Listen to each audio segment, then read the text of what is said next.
Central Oregon is home to a thriving, energetic, motivated population of over 80,000 residents and a slew of visitors who stimulate the local economy with passion to explore, create, and invest in all the location has to offer. The sun shines bright, the air is crisp, and the scenery is world class. The community in the city of Bend is one that is relatable to others around Oregon, in that it takes pride in its cultural assets and makes strides to accentuate those which residents and visitors value most. Go almost anywhere in Bend and you will most likely see some piece of art, on the street, in one of the city's many lovely parks, or on the walls of the hundreds of local businesses around town. It is clear that this is one asset which the community holds invaluable. Art is important enough to the community to have it be seen around any corner or any intersection of the road. Who puts the songbird in a cage? But who is responsible for this art? Who owns it? How did it get there? How does this relate to land use? For answers to these questions and others, I attended a public art show event held at Bend City Hall entitled City Walls at City Hall, where several local artists are given some wall space to showcase their work downtown. This event is put on by a city-appointed commission called the Arts Beautification and Culture Commission, better known as the ABC Commission. I was able to get a short interview with a few commissioners to attempt to grasp a better understanding of what the commission does and what part it plays in bringing art to the community. My name is Nathaniel Morgan. I've been working with the commission for a year. I'm Robin Christie. I'm the city recorder for the City of Bend, and one of my roles is to serve as the liaison to the Arts Beautification and Culture Commission. The ABC Commission helps some organizations in the city of Bend to get some exposure. The ABC Commission helps keep art in the public eye. Tonight we're having a reception bringing artwork and artists and the public into City Hall to enjoy art, and we enjoy celebrating that together.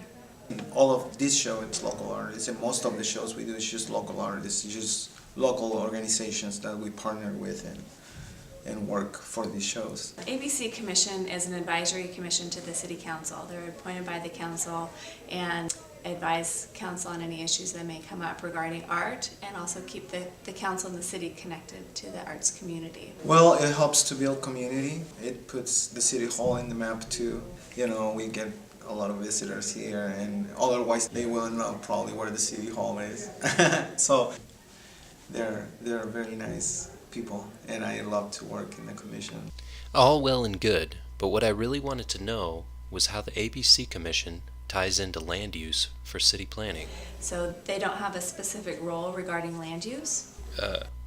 Okay, so We are really proud of all of the artwork and the roundabouts in our city, and those are funded privately through Art in Public Places, is a separate organization.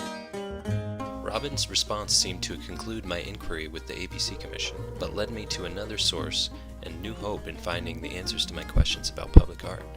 Who is responsible for it, and how does it relate to land use? I contacted Art in Public Places and was able to set up a phone interview with the representative named Marceline Trujillo. Our conversation was very informative. At this point, I was finally able to pin down some solid answers to my questions about all this public art. Art in Public Places, as well as other nonprofits like Bend Film and Family Kitchen, is made possible by private donation from the Bend Foundation, an arm of Brooks Resources, the owner of many developments in Bend including Black Butte Ranch and Mount Bachelor Village. After the Bend Foundation has made a donation, Art in Public Places is responsible for deciding on which art and where it will be placed in the city. They must first adhere to agreement with the city to initiate a public input process by putting out a call via a platform called CAFE, which stands for Communication Automation Framework Engine, where the public has a timeline to submit ideas for the next project. The city allows the art pieces to be installed in roundabouts as long as there remains access to utilities in those areas. Art in Public Places commissions the sculptures to artists from around the western United States, then gifts them to the city as part of the public art collection, at which point the city is responsible for maintenance, vandalism, and landscaping. That maintenance is covered by donations as well, so there is no cost to the city or to the public. Marceline told me that the greatest issue involved in this process has to do with matching the art piece to its surroundings, making sure it fits with what's nearby. Also, with pieces that involve colored lights, color spectrums need to exclude green, yellow, or red to avoid confusing traffic goers. There seems to have arisen very few, if any, legislative or public issues that could hinder the placement of visual art in otherwise desolate patches of soil surrounded by Bend's hundreds of miles of roads.